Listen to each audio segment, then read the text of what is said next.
Donc on prend E égale R de crochet X, c'est l'ensemble des polynômes de degré inférieur ou égal à 2.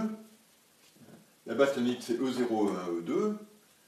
Alors E0 c'est le polynôme constant égal à 1, E1 c'est le polynôme grand X, et E2 c'est le polynôme X2.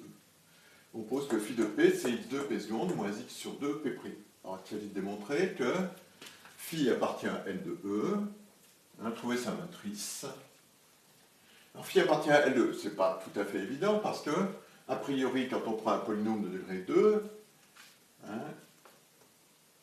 si on regarde P seconde, c'est multiplié par X2, donc il va falloir regarder de près un petit peu ce qui se passe. Alors, qu'est-ce qu'il s'agit de démontrer? Il s'agit d'abord de démontrer que phi de P appartient à grand E. Bon.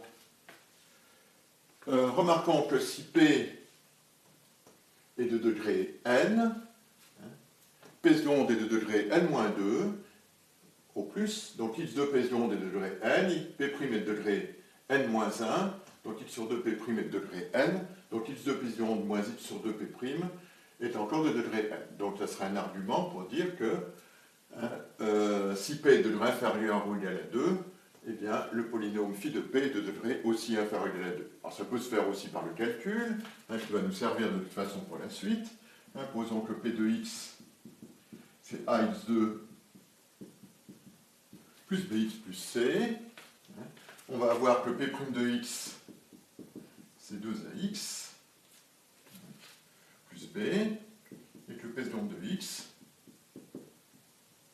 ça vaut 2A. Donc on va voir que phi de P,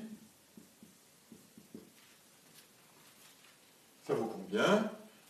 Ça vaut x2 fois 2a, donc 2a x2, moins x sur 2 fois 2ax plus b. Alors ça nous donne 2ax2 moins ax2, donc ça va faire ax2, et puis moins bx sur 2. Donc on voit bien que ça appartient encore à R2 crochet X.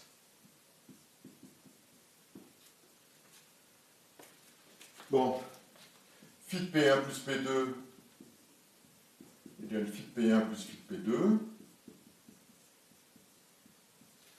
Un résultat immédiatement de P1 plus P2 seconde égale P1 seconde plus P2 seconde, et de P1 plus P2 prime égale P1 prime plus P2 prime. De la même façon, phi de lambda P égale lambda phi de P. Un résulte de lambda P seconde égale lambda P seconde et lambda P prime égale lambda P prime. Donc phi est bien linéaire, et on voit grand E dans grand E. Donc phi appartient à L de E. Quelle est la matrice de phi dans la base E0, E1, E2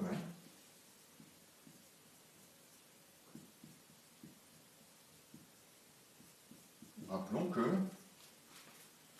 E0 c'est le polynôme constant égal à 1, E1 c'est le polynôme x, et E2 le polynôme x2. Alors il n'y a qu'à voir. Si on fait A égale B égale 0, pour le polynôme constant, et C égale 1, qu'est-ce qu'on trouve comme résultat? On trouve 0. Donc ici, 0, 0, 0. Si on prend le polynôme E1, c'est le polynôme x. Donc ici on a A égale 0, B égale 1, C égale 0. Donc on va trouver le polynôme 0. Il n'y a pas de terme constant. Moins B sur 2. Alors moins 1 demi. On va trouver le polynôme. Moins 1 demi de x, 0. Alors si on prend le polynôme x2, et qu'on prend a égale 1, b égale 0, c égale 0, on va trouver le polynôme x2. Donc 0, 0. 1. 1, 0, 0, 1. Bon. Le noyau de phi. Le noyau de phi. On a que phi de p est égal à 0.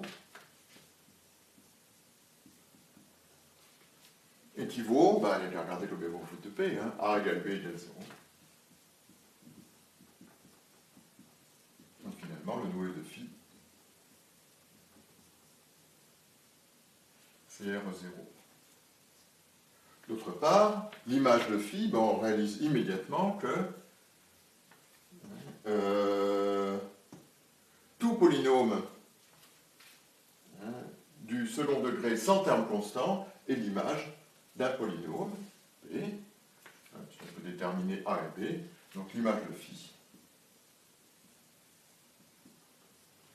c'est l'ensemble des polynômes qui s'annulent en 0, c'est-à-dire que C égale 0, c'est-à-dire c'est un vecteur de E1, E2. Bon, alors maintenant, le troisièmement est évident. Si je prends un polynôme P égale AX2 plus BX plus C,